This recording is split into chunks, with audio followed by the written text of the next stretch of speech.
brasserie comme Trimartelode, elle est 20 à 30 fois plus créatrice d'emplois à l'hectolitre qu'une brasserie comme Kronenbourg.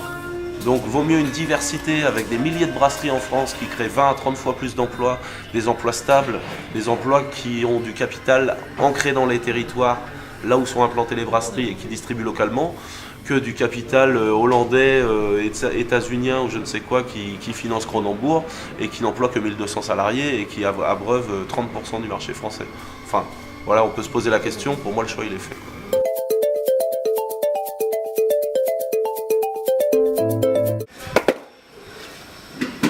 On est avant tout une SCOP SARL, on est dans un marché, on paye de la TVA comme n'importe quelle entreprise, on fait des factures, on paye des charges sociales. On est une société, seulement la différence c'est que l'entreprise appartient à ses salariés.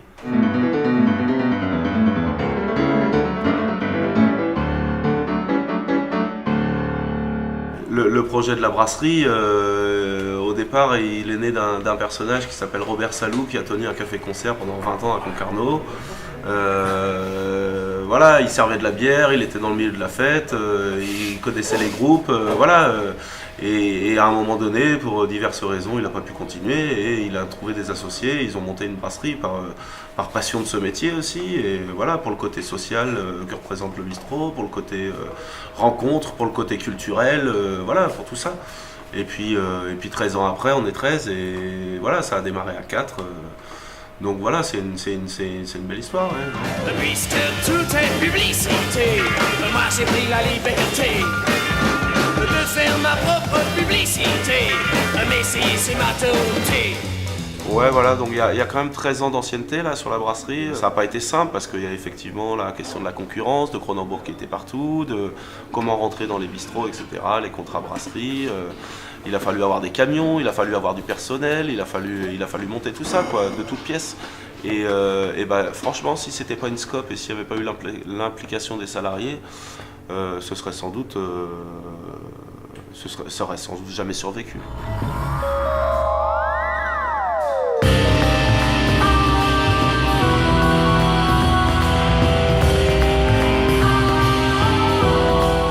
Voilà, ce qu'on dit souvent, c'est qu'une SCOP ne sera jamais délocalisée parce que le capital est détenu à plus de 50% par les salariés. Donc c'est avant tout les salariés qui prennent les décisions dans l'entreprise. Il y a plein de gens qui détiennent le capital, qui sont servis du travail des salariés et se sont barrés avec la caisse, quoi. Ils ont vendu, ils se sont barrés avec la caisse et ils laissent tous les employés qui ont fait la richesse, qui ont fait leur richesse sur le carreau, les laissant démunis et sans ressources, quoi. Aujourd'hui, dans une coopérative, ce genre d'agissement est totalement proscrit par le règlement même de la SCOP. C'est-à-dire que si pendant mes années de travail j'ai apporté 10 000 € dans la SCOP, lorsque je quitte la SCOP, je récupère mes 10 000 € et c'est tout. Il n'y a pas de plus-value, on ne revend pas une SCOP. La SCOP appartient à ses salariés. Ça, c'est fondamental. Ouais, et puis qu'on ne le développe pas pour le monde, justement, on le développe pour que ça continue pour les générations futures, quoi, de toute façon. Donc, il y en aura du monde à passer, je pense, encore, quoi, après nous tous, quoi. J'espère.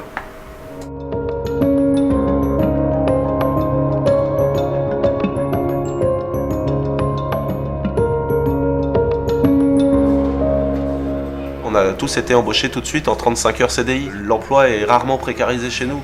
On a rarement pris des CDD de 6 mois ou des gens à 20 heures par semaine parce que voilà, quelque part, si on offre à quelqu'un la possibilité de rentrer dans l'entreprise, c'est aussi pour s'impliquer et s'investir. Et comment faire autrement que de lui proposer 35 heures par semaine. Maintenant, voilà, on a une activité qui est très saisonnière, on vend plus de bière l'été que l'hiver, et on fait le choix d'être quand même 12 ou 13 toute l'année.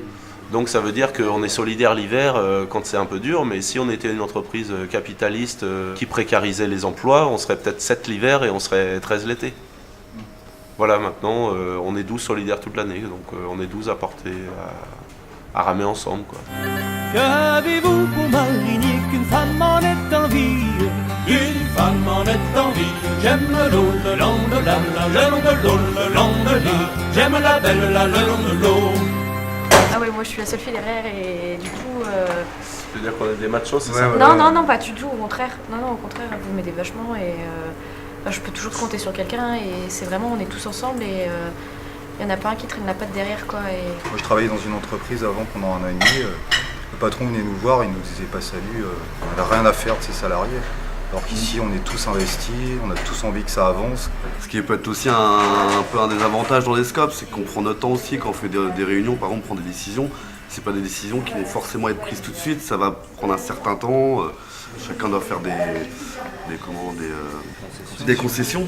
Donc ouais, ça met du temps, quoi, parce qu'on est tous différents aussi, quoi. On pense tous différemment et ça peut être des avantages, un petit inconvénient, mais en même temps non, parce que t'apprends beaucoup de l'autre et c'est très humain, quoi.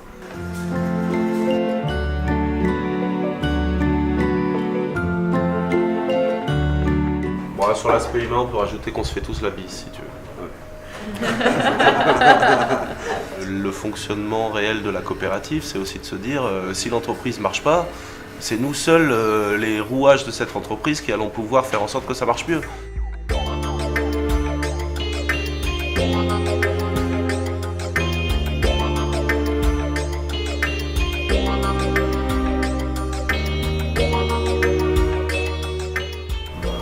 Là, ça va faire 3 ans qu'on commence à faire un peu de bénéfices, qu'on provisionne toujours par rapport au paiement du bâtiment, à tous les accidents qui peuvent arriver. Mais on a quand même si on est payé au SMIC, on a tous un intéressement au bénéfice. Donc prenons un cas d'école, 20 000 € de bénéfices, il y a 10 000 € qui vont être partagés entre les salariés en participation au bénéfice. Nous, étant donné qu'on a un petit salaire et qu'on ne va pas capitaliser en faisant des prêts à la banque, parce que ce serait le monde à l'envers, donc cette participation de bénéfice, on ne va pas la payer aux salariés, on va la remonter en capital. Et donc les années où Trimartolode fait du bénéfice, chaque salarié remonte en capital cette participation au bénéfice. Mais ensuite, comme je t'expliquais tout à l'heure, il y a une partie qui va en réserve légale et en fonds de développement. Et ça, c'est l'autre moitié qui, elle, rentre dans les fonds propres de l'entreprise pour conforter les fonds propres de l'entreprise. Et après, on a aussi le choix de verser des dividendes ou pas. Pour l'exercice dernier, on verse 0 dividende. Parce qu'on rémunère par l'argent, c'est pas la vocation de l'entreprise. Même si on a quelques associés extérieurs, ils le savent, qu'ils vont pas gagner des rentabilités sur leur argent de fou avec Trimartolode. Voilà, c'est pas le but. C'est comme ça.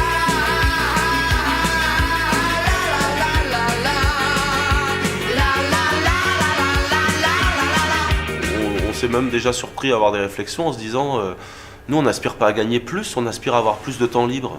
Si demain Trimartolode marche mieux et qu'on peut travailler 30 heures par semaine en assurant nos salaires et en faisant en sorte que... Enfin voilà, faut pas s'enfermer dans un truc, il faut travailler, il faut de la croissance, etc. Le système il marche sur la tête et on continue, on va droit dans le mur. C'est clairement une réponse, quoi. Évidemment, maintenant, elle est très rarement évoquée. Ou alors, on va nous taxer d'extrême gauchistes, ou on va nous taxer de militants anticapitalistes, ou je ne sais pas quoi.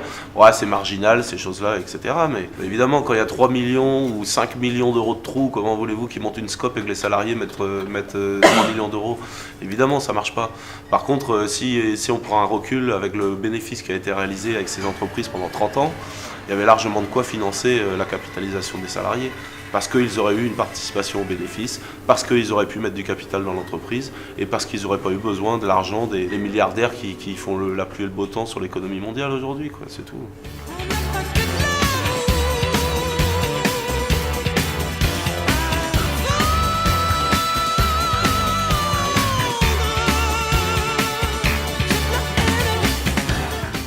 C'est de faire un produit artisanal qu'on a toujours refusé de filtrer, qu'on a toujours refusé de pasteuriser, qu'on a toujours refusé de trafiquer ou d'écourter la durée de garde parce que ça altérerait la qualité du produit, qu'on a toujours décidé de distribuer hors des circuits de grande distribution pour à la fois garder la maîtrise de notre clientèle et éviter d'être sujet aux marges arrière qui sont pratiquées dans ce genre de circuit. Au bout de 13 ans, ça finit par payer parce qu'on est resté intègre quelque part, on n'a jamais vendu notre âme au diable quelque part.